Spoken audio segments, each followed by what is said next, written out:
Tadi ya, sudah, mohon maaf ya Bu, tadi ini sempat koneksi di Tadulako terputus. Ada tadi beberapa chat mengenai pertanyaan, karena koneksi yang putus maka ada beberapa yang sudah terhapus ya.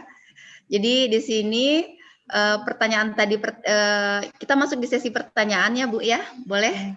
Boleh Ibu. Mungkin ya. juga ini Bapak Ibu peserta yang lain juga bisa ikut menanggapi ya Bu Yelda ya. Iya. Supaya Baik, tidak terlalu berfokus di saya, kita open saja, Bapak dan Ibu yang lain bisa ikut menanggapi pertanyaan yang diajukannya. Iya, baik Bu. Baik, pada sesi pertanyaan ini ya, saya memberikan kesempatan kepada 3 orang penanya ya. Jadi di sini di kolom chat sudah ada Ibu Amalia ya dari MAN 1 Palembang. Pertanyaannya di sini mengenai bagus contoh eksperimennya, cuma banyak juga yang harus dibenahi gurunya seperti laporan tadi, tegangan tertulis 0,3 ampere ya. Jadi mungkin ada tadi contoh yang Ibu sampaikan. Ibu Amalia barangkali ada yang ingin ditanyakan lebih lanjut lagi. Ibu Amalia dari MAN 1 Palembang. Silahkan Bu.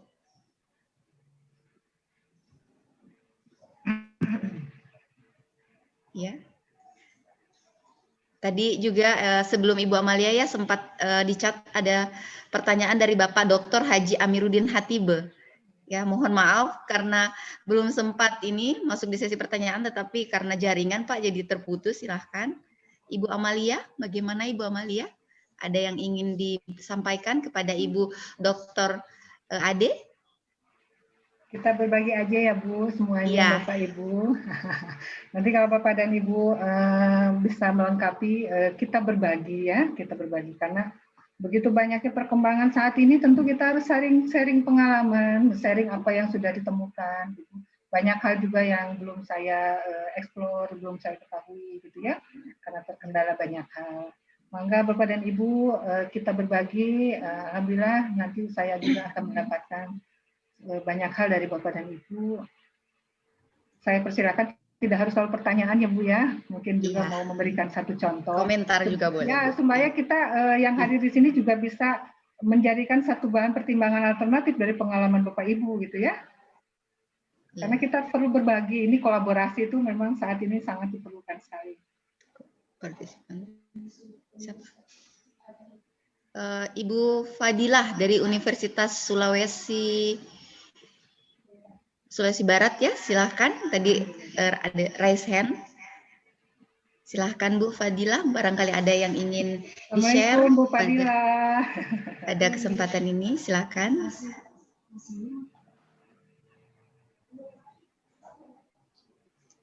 Ini di Sulawesi Bu sering kendala jaringan Bu, jadi kadang-kadang koneksi itu sering terganggu. Ini sudah kekurangan dari mungkin pembelajaran daring, bahwa itu yang bukan tadi hanya saya ceritakan mahasiswa ya Bu, tetapi dosen juga.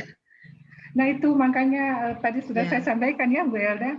Yang perlu juga, walaupun memang itu lagi tren daring saat ini dilakukan, tapi banyak hal yang membuat kita harus bijak. Jangan sampai malah gini, pembelajaran dan asesmen yang kita lakukan malah memberikan dampak yang negatif gitu ya. Bukannya kemudian memberikan dampak yang baik pada pembelajaran dan pendidikan, tapi malah memunculkan dampak-dampak negatif baik pada siswa maupun kita. Gitu ya, itu yang perlu kita pertimbangkan dengan sangat-sangat bijaksana. Gitu ya. Apa yang setinggi apapun teknologinya ya kalau tidak sesuai dengan karakteristik, saya kira perlu kita pikirkan kembali bagaimana aktivitas dan asesmen ini kita lakukan. Iya, betul sekali Bu. Jadi memang fleksibilitas pada saat pembelajaran daring itu memang seperti memang sesuatu yang memang harus dipertimbangkan, karena setiap kondisi, apalagi setiap daerah itu memiliki kondisi yang berbeda, karakteristik bukan hanya di peserta didik tapi lokasi tempat si anak didik belajar juga itu akan menjadi sesuatu yang harus dipikirkan. Betul, maka penting juga ya kita mengenal peserta didik kita dengan baik ya Bu ya. Betul sekali Bu. Saya ada kisah nih Bu Elda sambil menunggu. Ya, boleh Bu di-sharing Bu. Iya, jadi pengalaman dan ketemu dengan alumni cerita bahwa memang tadi Ibu Imelda cerita karakteristik daerah berbeda-beda, sehingga ini luar biasa perjuangan Bapak Ibu guru itu, sehingga mereka ada satu metode dengan mendatangi ya satu Ya, Bu, lokasi betul. tertentu, kemudian beberapa siswa-siswinya yang ada di daerah itu belajar, digilir hari ini ke daerah ini, besoknya ke daerah yang mana, itu luar biasa. Nah inilah barangkali satu contoh tindakan bijak ya, di saat kita saat ini melakukan pembelajaran jarak jauh dengan melihat karakteristik peserta didik. Ada yang kemudian mengundang peserta didiknya untuk ke rumah gurunya, itu ya mereka belajar kelompok. Dengan digilir ya, mungkin karena juga harus mengikuti protokol COVID ya, tidak boleh banyak-banyak. Ya. Nah, jadi hal-hal yang itu di lapangan luar biasa Bu Elda. Nah ini saya begitu bangga dan kagumnya ya perjuangan Bapak Ibu guru ini untuk kemudian tetap menjalankan tugasnya untuk membelajarkan peserta didiknya. Gitu ya. Jadi apa yang saya sampaikan juga memang tidak selalu ya bisa diterapkan gitu ya. Jadi tapi jangan juga kemudian jadi sebuah paksaan ya, sehingga nanti anak didiknya jadi stres harus punya HP, harus nyari punya. Orang tuanya juga sama, ibunya juga merasa ini berat sekali pembelajaran jarak jauh ini gitu. Maka bagaimana caranya kita mendesain pembelajaran yang tidak memberatkan tapi tetap berjalan dengan baik. Memang perlu pemikiran yang dalam ya Bu, tapi memang inilah perjuangan kita. Betul sekali Bu. Jadi memang pembelajaran daring ini bukan hanya bukan hanya bagi kesulitannya bukan hanya dialami oleh si pengajar, tetapi hampir semua orang tua, murid semua mengalami namanya kendalanya. Jadi saya juga sebagai orang tua ya? pengajar, orang tua juga, jadi anak-anak harus belajar didampingi, kemudian kita juga harus mendampingi mahasiswa, akhirnya semua butuh kesiapan, semua butuh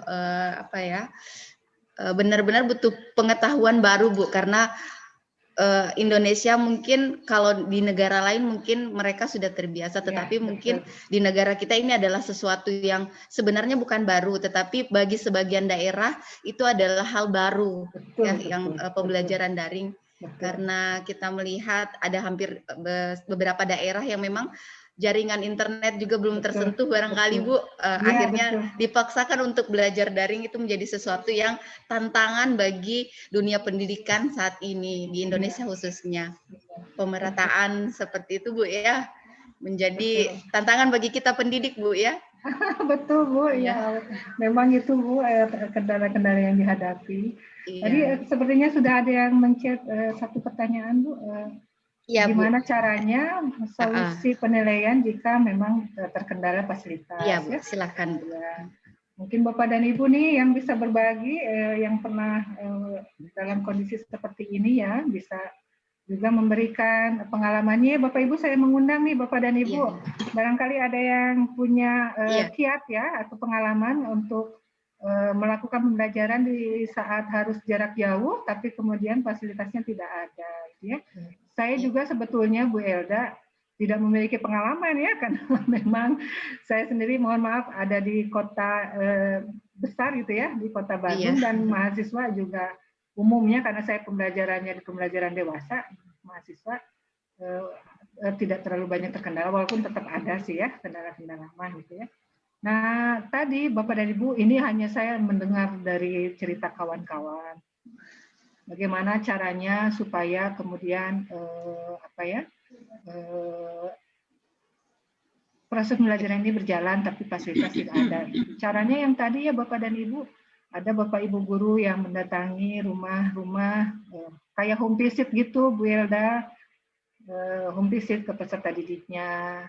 Ada yang kemudian dipantaunya lewat WA saja gitu ya, lewat grup WA.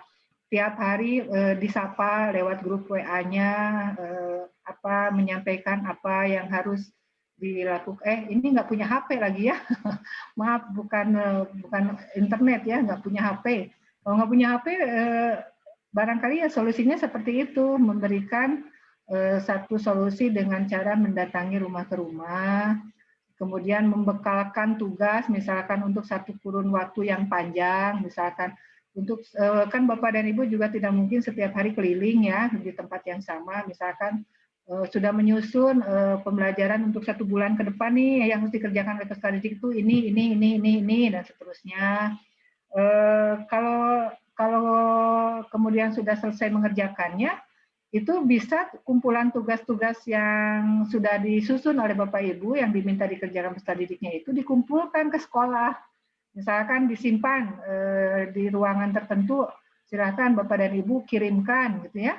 Sebulan sekali atau seminggu sekali tugas-tugas yang harus dikerjakan oleh siswanya. Jadi tidak ada pertemuan tatap muka, tapi bisa ada tugas-tugas dari peserta didiknya ini yang sudah dikerjakan, bukunya, hasil karyanya, atau yang lainnya, dititip di pihak sekolah. Karena biasanya sekolah walaupun saat ini bukan libur ya, WFH ya, work from home, tapi ada petugas biasanya yang nunggu di sekolah, baik security atau guru-guru yang piket ya.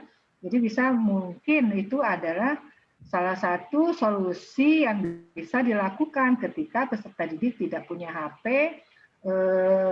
Tapi kan sekarang apalagi ya peserta didik itu sekolahnya dekat-dekat dengan rumahnya ya, walaupun mungkin ada juga yang masih jauh. Jadi misalkan Bapak Ibu tetap memberikan buku-buku sumber belajarnya.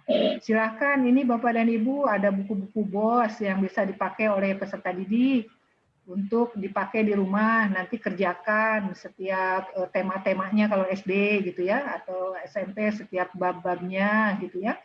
Kemudian nanti seminggu sekali kinerja 1 minggu itu dipantau, dikumpulkan ke sekolah. Nanti Bapak Ibu ke sekolah untuk mengambil atau memeriksa. Nah, jika telah selesai, pihak orang tua atau siswanya bisa mengambil kembali dan mengerjakan ulang dengan siklus yang sama. Mungkin itu sih, Bu Elda, itu pun bukan pengalaman saya ya, tapi saya melihat dan juga mendengar dari beberapa kawan guru bercerita seperti itu. Ya. Terima kasih Bu. Ini mohon maaf dari tadi jaringan di sini tidak stabil. Di sini Bu, sudah ada beberapa pertanyaan dari peserta ya. Yang pertama itu dari Bapak Luki Febrianto ya. Bagaimana solusi jika ada siswa yang terkendala fasilitas? Nah, pertanyaan seperti itu Bu. Kemudian yang kedua itu mengenai penilaian secara daring, bagaimana hasilnya agar bisa valid Bu? Kalau misalkan menggunakan soal PG biasa tidak bisa terlihat kemampuan hot siswa. Ini pertanyaan dari Bapak Atep Koswara dari MAN 1. Ya, silakan. Baik, Bapak dan Ibu, oleh karena itu untuk melihat secara secara valid kemampuan peserta didik kita, tentu kita membutuhkan banyak data dan informasi. Ini kan perlu triangulasi ya. Ketika kita mendapatkan data informasi melalui hasil tes, misalkan dengan PG, kemudian kita konfirmasi dengan jenis penugasan yang lain gitu ya. Sehingga dalam asesmen ini memang perlu dilakukan secara berkesinambungan ya, berkesinambungan tidak hanya di bagian akhir, kita juga bisa melihat penilaian dari proses pada saat pembelajaran ya.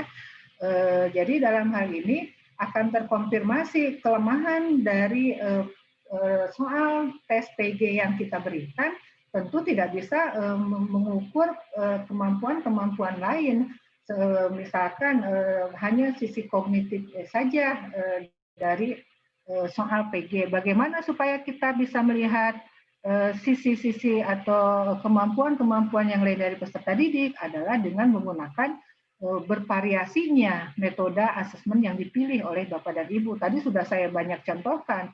Bapak dan Ibu bisa menilai pada saat proses pembelajaran diskusi.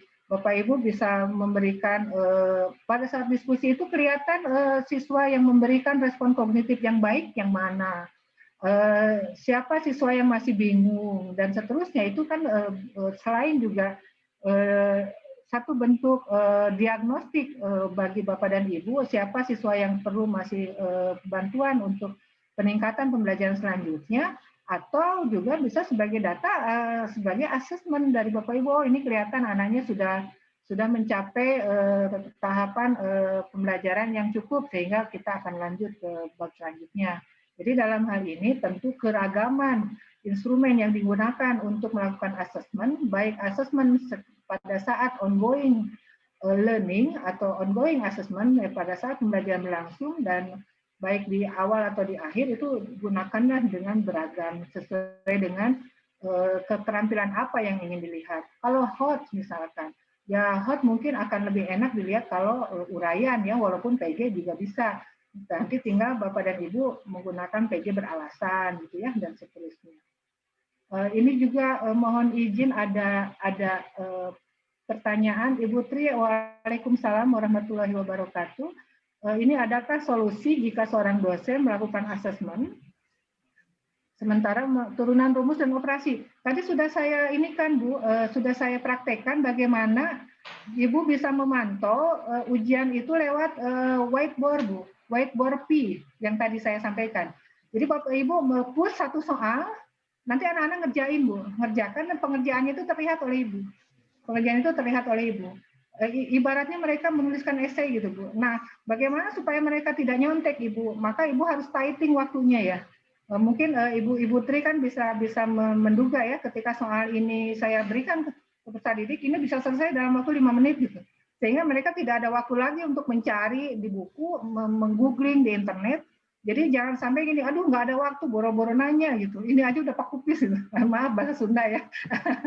Maksudnya udah sibuk gitu.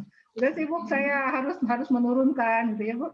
Nah, itu pakai whiteboard Bu. Nanti si whiteboardnya bisa di PDF-kan oleh Ibu. Kalau ingin Ibu Ibu bisa pelajari ya Bu whiteboard P.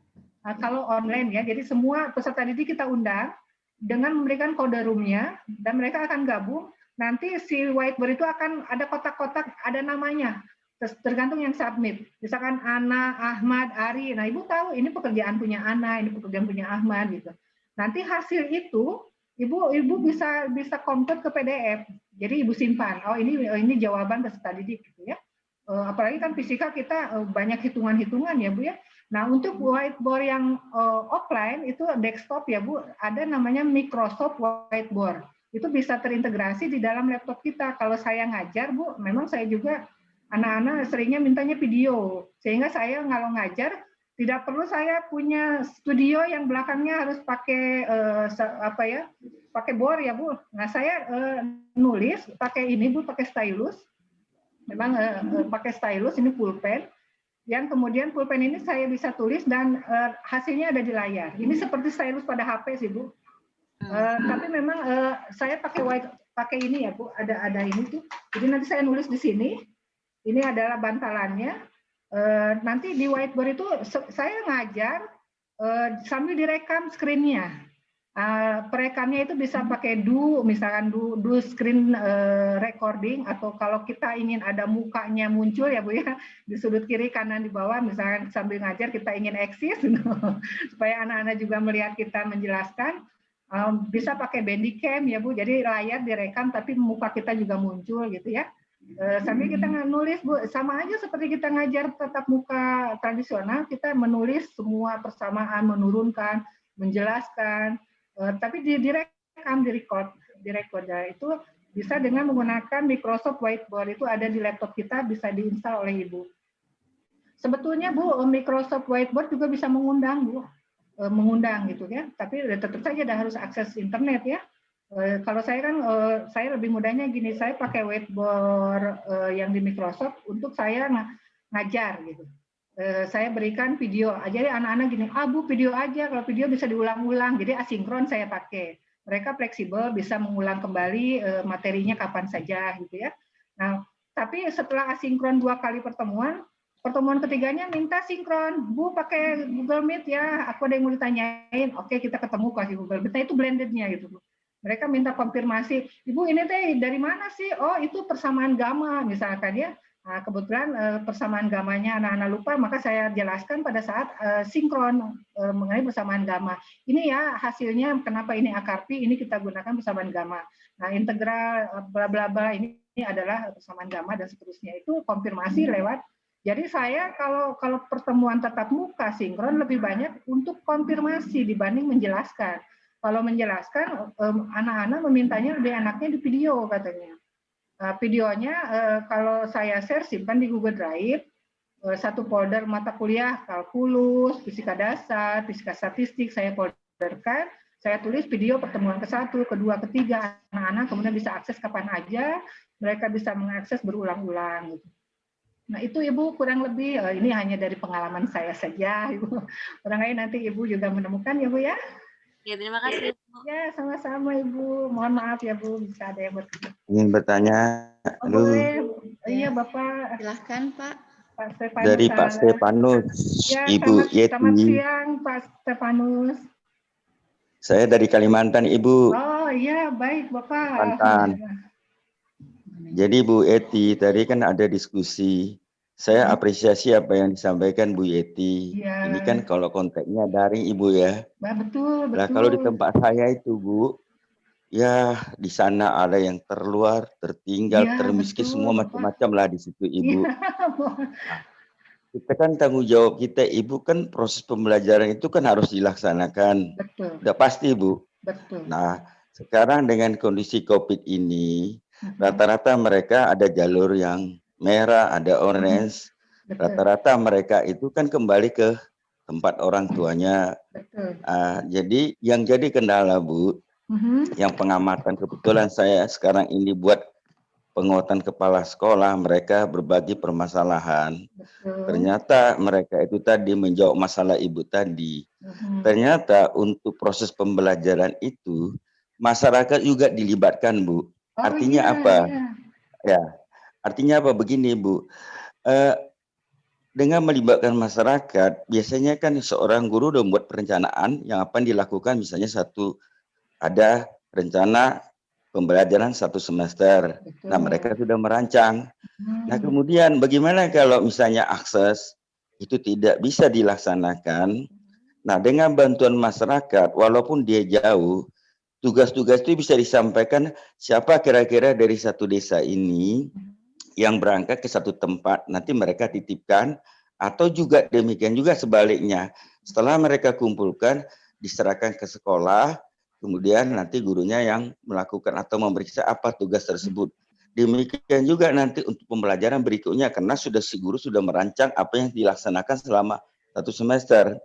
Itu solusi yang terjadi yang mereka katakan, ya gimana mungkin Pak, jangankan internet, listrik aja jam 6 sore baru ada. Jadi terpaksa proses pembelajaran dilaksanakan. Saya cukup bangga dengan kreativitas mereka Bu, tuntutan mereka itu. Dengan keberanian inovatif dan kreativitasnya, mereka bertanggung jawab dalam hal bagaimana pelaksanaan pembelajaran dalam COVID semacam ini. Nah, itu yang sering terjadi. Dan yang mereka libatkan itu mungkin dari tokoh masyarakat, warga, dan sebagainya, kalau memang mereka jauh jaraknya. Tapi proses pembelajaran itu tetap dilaksanakan. Ya, salah satunya kalau nggak mungkin, oke tadi kata Ibu tadi pergi dari satu tempat ke tempat saya dikunjungi oleh guru. Ya kalau dekat masih nggak apa-apa Bu. Ya kalau di jauh sekali kan gitu. Ya, terus saya sampaikan juga Bu, ketika seorang guru misalnya ada kegiatan untuk ke kota aja itu, dari tempat dia mengajar sampai ke kota itu biaya 1 juta. Lah gimana caranya? Jadi akhirnya mereka itu Bu, bagaimana keperluan guru-guru itu yang tetap proses pembelajaran mereka bergantian. Ya kalau sekali turun semua udah berapa biayanya? Itu yang terjadi. Jadi akhirnya apa Bu? Tetap mereka melaksanakan proses pembelajaran, tapi bekerja sama, baik itu tokoh masyarakat, baik itu warga atau siapapun yang bisa diakses ketika itu proses pembelajaran berlangsung. Ini bukan sekedar bertanya, kan tadi Ibu tanyakan Bu Yeti gimana pengalaman, itulah yang terjadi dari hasil wawancara saya dengan guru-guru di daerah yang terpencil maupun terluar ataupun di daerah perbatasan mengatakan demikian. Kami kan dituntut Bapak dari ini dinas. Terima kasih sekali ini ya, ini pengalaman yang memang harus kita share Bapak. Betul, ini terima kasih Pak Stefanus untuk informasinya. Karena memang saya sendiri kan tidak mengalami ya Pak ya. Jadi dalam hal ini memang kolaborasi itu diperlukan dari semua pihak ya Pak ya. Dalam hal ini Bapak mencontohkan kolaborasi dengan masyarakat yang luar biasa ini, peran masyarakat ikut membantu jalannya pembelajaran ya Pak ya. Betul Ibu Yeti, itulah pengalaman tadi kan karena Bu Yeti yang nanya kan saya respon begitu loh masalahnya. Saya bukan bertanya. Memang Ya, betul Bu Elda, kita harus mengundang ini partisipan yang lain untuk pengalaman-pengalaman. Ini adalah pengalaman yang jadi ilmu Share bagi kita. pengalaman, Bu. Ya. ya betul. Terima kasih Bu. Saran saya tidak Iya, bertanya, membantu iya. Bu Yeti. Makasih Bu Terima Yeti. kasih Salam ya kenal Pak dari saya Stefanus. Salam Kalimantan. silaturahim saya Pak. Terima Iya. kasih Pak Stefanus atas sharing pengalamannya, sangat luar biasa. Ya, Bu. Makasih Bu moderator. Ya, bisa menginspirasi bagi kita semua, apalagi terutama bagi para guru yang memang tugasnya luar biasa Bu ya. Mereka harus mendatangi muridnya satu persatu, apalagi ditambah dengan fasilitas yang kurang memadai tentu Ya, saja. barusan Pak Stefanus Ya. jauh juga Bu katanya Iya Bu, subhanallah. betul sekali. Di Sulawesi Tengah juga Bu masih banyak daerah yang tertinggal terdalam seperti itu. Memang kuncinya tadi saya highlight karakteristik itu Ya, yang sangat harus kita betul perhatikan ya. sekali Bu. Yang harus menjadi bahan pertimbangan utama itu sehebat apapun teknologinya, metodenya, tetap saja karakteristik yang dihadapi oleh Ya, Bu. kita semua yang harus kita perhatikan. Karakteristik dan kemauan si pendidik Bu ya. Kemauan keras si pendidik. Insya Allah kita percaya guru-guru kita luar biasa. Semangatnya luar biasa. Semangatnya luar biasa. Iya. Ini ada pertanyaan menarik Bu dari peserta. Bagaimana katanya kalau misalkan peserta didiknya tidak memiliki fasilitas. Jadi sekolah ataupun universitas sudah menyediakan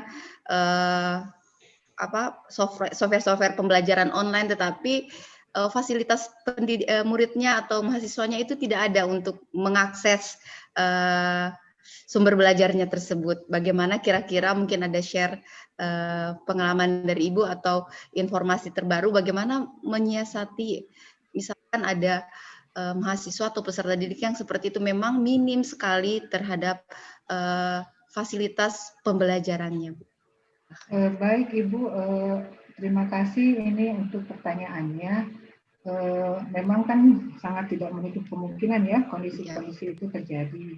Namun ada yang namanya istilah DIY ya, do it yourself. Nah DIY ini artinya kita bisa memanfaatkan bahan-bahan yang ada di sekitar yang sekiranya kemudian bisa digunakan untuk melakukan verifikasi terhadap konsep, kemudian intinya kegiatan praktikum ya Bu ya. Misalkan bandul kan bisa kita gantungkan benda apa sajalah dengan tali gitu ya. Walaupun memang kemudian tidak menjadi akurat karena yang kita lihat pada akhirnya bukan akurasi pengukuran ya, tetapi pada bagaimana proses sains pada pembelajaran itu berjalan. Artinya kalau kita tidak memiliki fasilitas-fasilitas alat ukur, kita bisa menggunakan fasilitas-fasilitas yang ada di sekitar kita.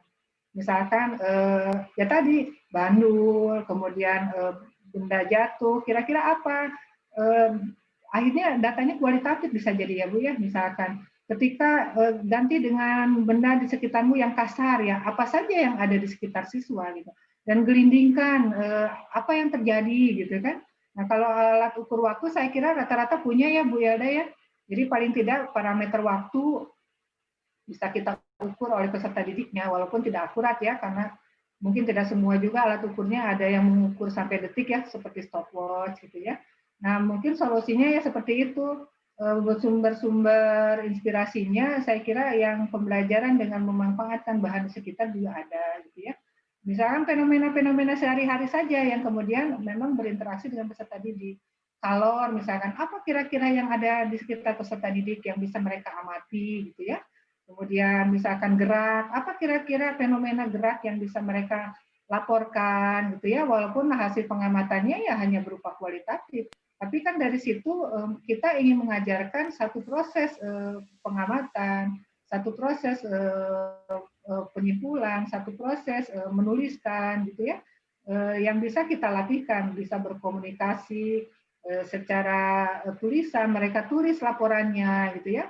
Misalkan saya dulu pernah membuat satu model pembelajaran untuk di EMI ya terkait dengan hidrologi air gitu ya. Saya pakai gelas aqua bekas gitu ya. Kemudian saya isi di dalamnya pasir, batu, tanah gitu ya, yang kemudian kita bikin hujan-hujanan pakai gelas aqua yang lain yang dibolong-bolongin gitu ya. Kemudian kita siramkan ke yang tidak ada rumputnya, ternyata airnya kotor, terbawa tanah dan segala macamnya gitu. Nah, ketika kita tutup dengan misalkan rumput, ternyata airnya tertahan, yang keluarnya bersih. Nah, itu kan satu bentuk hidrologi pada model hutan gundul gitu ya. Nah, seterusnya saya kira ini kreativitas dari bahan yang ada di sekitar kita yang siswa-siswa bisa amati gitu ya, sesuai dengan yang ada di sekitar mereka saja, tidak perlu dipaksakan. Atau misalkan kemagnetan, bisa nggak mengamati kira-kira benda-benda apa di sekitar rumahmu yang ada magnet di dalamnya. Jangan dibongkar juga kali ya, tapi paling tidak mereka bisa melihat ya dari luar, atau ini loh yang ada, ini yang tidak. Mungkin hal-hal sederhana seperti itu tetap dijalankan ya.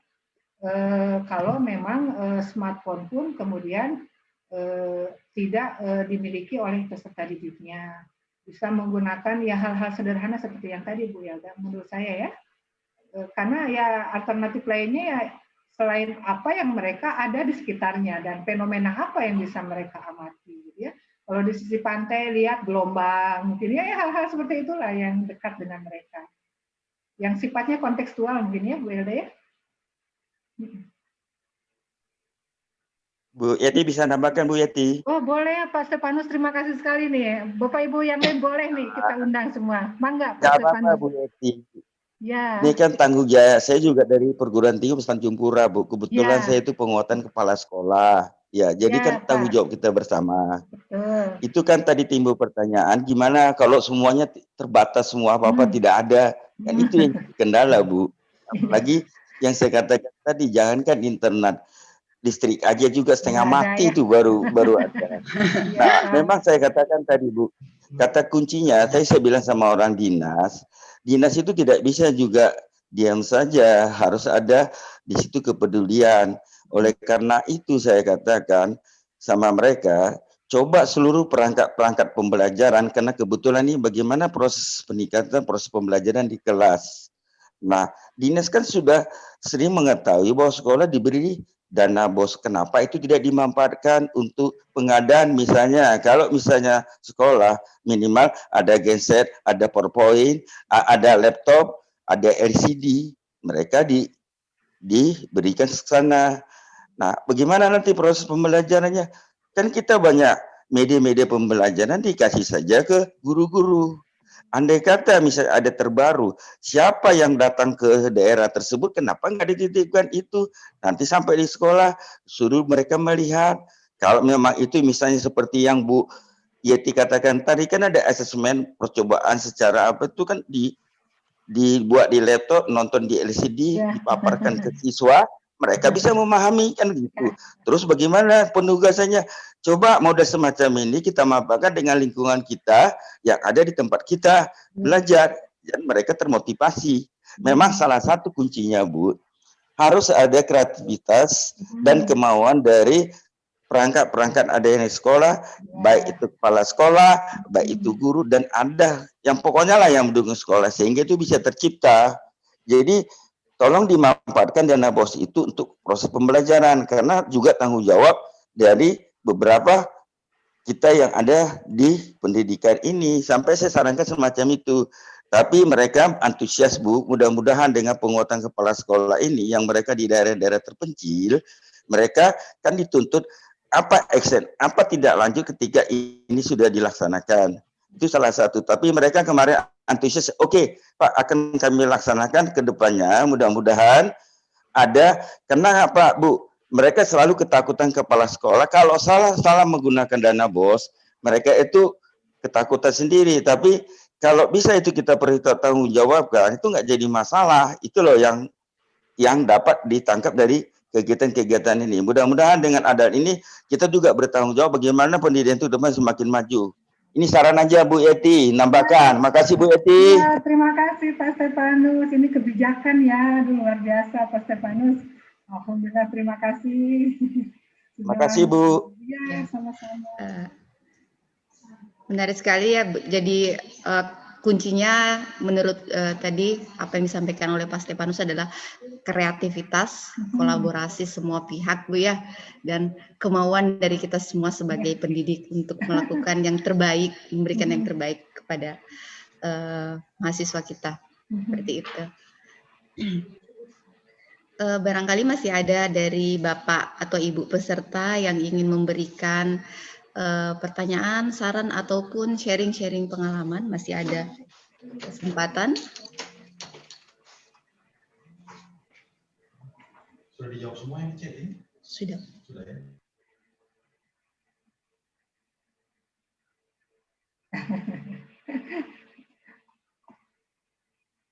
Ini alhamdulillah Bu Yada ya, hari ini kita banyak bertemu peserta dari berbagai daerah ya, berbagai daerah Bu. Oke. Alhamdulillah nih saya luar biasa nih, Pak Stefanus banyak sekali pengalaman, ide dan gagasannya. Barangkali ini bisa menjadi inspirasi bagi Bapak Ibu yang menghadapi kendala yang serupa. Ya. Oh ya. Jadi ini ada 180 peserta semuanya. Yang masih bertahan ya. Yang masih bertahan sampai akhir, ada 180. Jadi tadi mungkin sebelum koneksi terputus itu ada 200 peserta.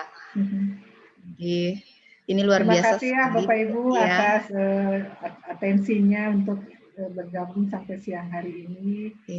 Mudah-mudahan kita bisa berkolaborasi ya, saling berbagi pengalaman, saling berbagi ide-ide dan gagasan untuk bisa kita adaptasi ya di masing-masing sekolah. Mohon izin moderator, Bu Ade. Ya, Pak Sarul. Tadi Bu Ade sampaikan hasil-hasil pemikiran, gagasan-gagasan mungkin bisa diimplementasi dalam penelitian, dan saya kira jurnal pendidikan fisika terdulak online siap menampung Bu. Tulisan dari Bapak Ibu sekalian. Ini Bapak Ibu yang mau PTK ini agar terpublikasi ya, sehingga nanti memudahkan dalam sisi administrasi untuk kenaikan pangkat dan lain-lain. Ini Pak Sarul sudah mengundang ini. Iya, ini ada edisi Desember nanti, masih terbuka peluang untuk memasukkan tulisan. Kebetulan Bu Ade pada edisi sebelumnya itu kita memberikan kuota 12 artikel. Saat itu saya sempat konsultasi dengan Ibu Ade, bagaimana jika penambahan kuota. Ya, akhirnya pihak pengelola jurnal di sini hadir Pak Dr. Darsikin selaku Ketua Pengelola Jurnal Pendidikan Fisika. Kami bersepakat ditambah aja sekitar 20 artikel per edisi. Jadi ya ini bisa menampung ide gagasan Bapak Ibu terkait pembelajaran daring ya. Jadi sebetulnya bisa menuliskan pengalamannya ya Pak ya. Dari apa yang dilakukan dan dialami Bapak Ibu melakukan pembelajaran daring, ditulis Bapak Ibu, dicurhatkan dalam bentuk tulisan akademik. Nanti ditampung ya oleh Pak Sarul dan jurnalnya untuk bisa terpublikasi dan bisa di-share ke semua pemangku yang berkepentingan untuk kemudian menjadi sebuah ilmu ya dan pengalaman yang bisa diadaptasi oleh kawan-kawan yang lain. Iya, benar Bu. Insya Allah mudah-mudahan beberapa yang sudah kerjasama ini salah satunya. Ya, demikian Bu. Ya, silakan Bu moderator mungkin ada. Ini sebelum mengakhiri kegiatan ini, kami dari program studi pendidikan fisika ya, program studi pendidikan fisika akan memberikan kenang-kenangan berupa sertifikat penghargaan kepada narasumber yang pada hari ini telah membagi informasi baru bagi kami ya kita semua. Semoga apa-apa tadi yang telah disampaikan oleh Ibu Dr. Ade itu menjadi pencerahan baru bagi kita hari ini, bagaimana kita meningkatkan proses pembelajaran daring ini agar benar-benar bisa sesuai dengan apa yang dibutuhkan oleh mahasiswa kita atau peserta didik kita ya. Untuk itu penghargaan ini akan disampaikan oleh Bapak Dr. Darsikin selaku Ketua UPTTIK Fakultas Keguruan dan Ilmu Pendidikan Universitas Tadulako. Fisiko. Kepada Bapak saya persilahkan. Ya, terima kasih Ibu Elda Paramita. Jadi sebagai ungkapan rasa terima kasih kami dari Fakultas Keguruan dan Ilmu Pendidikan Universitas Tadulako kepada Ibu Dr. Hajah Adeyeti Nuryantini, SPD, MMPD, MSc ya. Ya, jadi sebagai ungkapan terima kasih ya, jadi mungkin perlu Ibu Ade ketahui bahwa salah satu kenapa program studi pendidikan fisika memperoleh akreditasi A adalah kehadiran Ibu Adeyeti 1 minggu sebelum gempa, yaitu 21 2018 itu terhitung sebagai dosen tamu. Jadi ada 3 waktu itu, jadi yang tadinya 15 jadi 18 diakui semua oleh asesor. Itulah salah satu penyumbang kenapa program studi pendidikan fisika bisa terakreditasi A pada tahun ini.